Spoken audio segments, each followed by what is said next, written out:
Hello everyone, welcome back to the channel. Please subscribe to my channel and like for the latest news. Today we are diving deep into one of the most dramatic developments unfolding in Eastern Europe, Belarus on fire, Moscow interferes, Kyiv strikes back. What's happening right now in Belarus isn't just an internal issue, it's a flashpoint that could reshape the balance of power between Russia, Ukraine, and the entire region. As tensions escalate, the fire in Belarus is no longer only about politics, it's about survival, control, and the next chapter in the struggle between democracy and authoritarian power. Belarus, long considered a loyal ally of Russia, has become a battlefield of influence and resistance. The long-standing rule of Alexander Lukashenko, who has clung to power through repression and manipulation, is now facing its most serious threat in years. The country is burning metaphorically and literally. Protests, strikes, sabotage, and military unrest are shaking the foundations of a regime that has stood as one of Moscow's closest partners.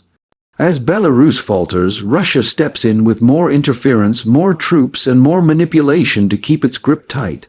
But this time, things aren't going as planned. Kyiv, watching closely from the south, sees an opportunity and is beginning to strike back, both politically and strategically. Let's start with the situation inside Belarus. Over the past few months, the pressure inside the country has reached a breaking point. Years of authoritarian control, economic stagnation, and public discontent have combined to create an atmosphere of revolt. Citizens who once feared speaking out are now defying the regime. Underground resistance groups, many of them veterans of previous protest movements, are carrying out acts of defiance, cutting rail lines, hacking government networks, and exposing military operations coordinated with Moscow.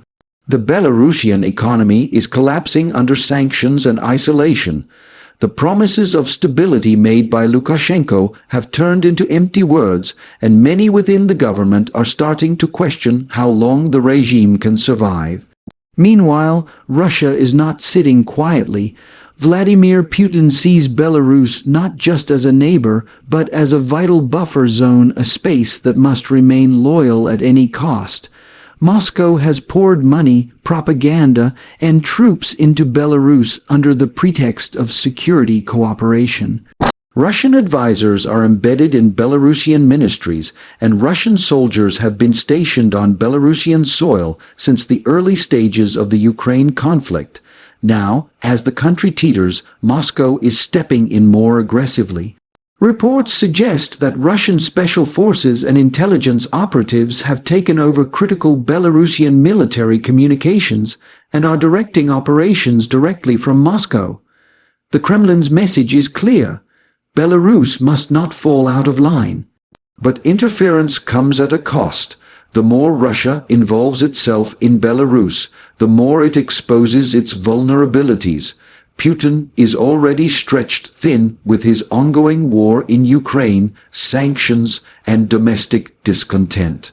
Opening another front even indirectly adds to the strain. The Belarusian people, who once tolerated close ties with Russia, are growing increasingly hostile to Moscow's influence. Protests that began as anti-government demonstrations are now turning into anti-Russian movements. The imagery of Belarusian flags waving beside Ukrainian ones has become more common, symbolizing a shared struggle for independence and self-determination. This is the fire Moscow can't control, the fire of public defiance. Kyiv, on the other hand, sees this turmoil as a strategic gift. For Ukraine, every Russian distraction matters. Belarus has served as a launchpad for Russian attacks, a logistical route, and a political ally for Putin. Weakening that alliance or even destabilizing it could shift the course of the war. Ukrainian intelligence has been closely monitoring developments inside Belarus. and some analysts believe Kyiv may already be indirectly supporting resistance movements there. Whether through cyber operations, intelligence sharing, or covert assistance, Ukraine's goal is to stretch Russia's resources thinner and exploit every crack in its regional power structure. The idea of Kyiv striking back doesn't necessarily mean a direct military offensive across the Belarusian border. Instead, it's about strategic moves influencing the narrative, supporting dissent, and weakening Russian influence. By highlighting Belarus's unrest, Ukraine can demonstrate to the world that Moscow's empire is crumbling from within. This psychological warfare is just as important as any battle fought with weapons. Every sign of rebellion in Belarus undermines Putin's image as a strongman and sends a message to the world that his control is weakening. Still, the situation is far from simple. Lukashenko remains a cunning survivor. Despite being largely dependent on Moscow, he has mastered the art of balancing between defiance and submission. At times, he allows Russian troops to use Belarus as a staging ground. At other times, he publicly criticizes Moscow to project independence. But now that protests are spreading and parts of the Belarusian elite are rumored to be turning against him, even Lukashenko may not be able to hold on. His iron grip appears to be slipping, and the very power he relied on Russia's protection might be his undoing. Inside the Belarusian military, loyalty is starting to fracture. Reports of desertions, low morale, and secret communications between officers and Ukrainian contacts suggest that not all Belarusian forces want to be tied to Russia's war. Many soldiers view Ukraine not as an enemy, but as a nation fighting for freedom against an aggressor they themselves resent. These internal divisions are dangerous for Moscow because they hint at the possibility of Belarusian forces refusing to follow orders in the event of an expanded conflict. As the flames of resistance burn brighter, Russia's reaction has become more desperate.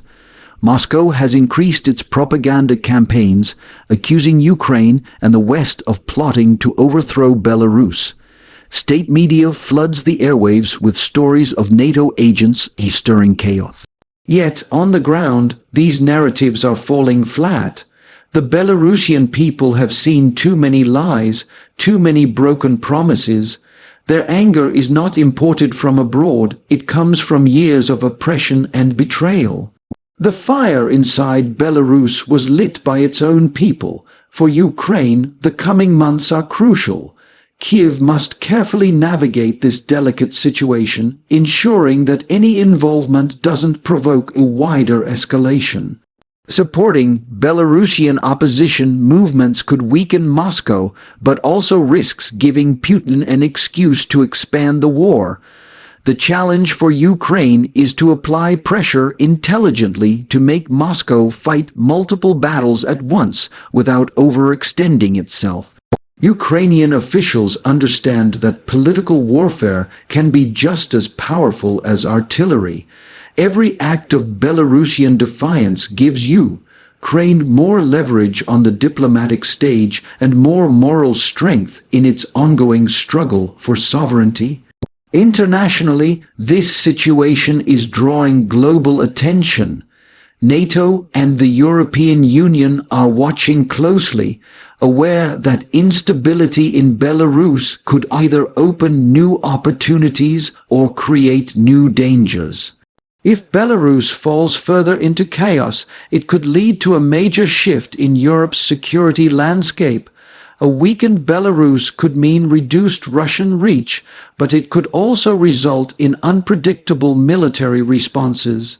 The line between opportunity and catastrophe is razor-thin.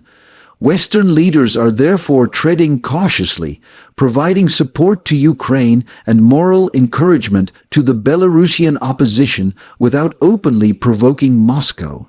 Amid all this, the human cost continues to rise. Civilians in Belarus are being detained, beaten, and silenced. Families are being torn apart by political persecution.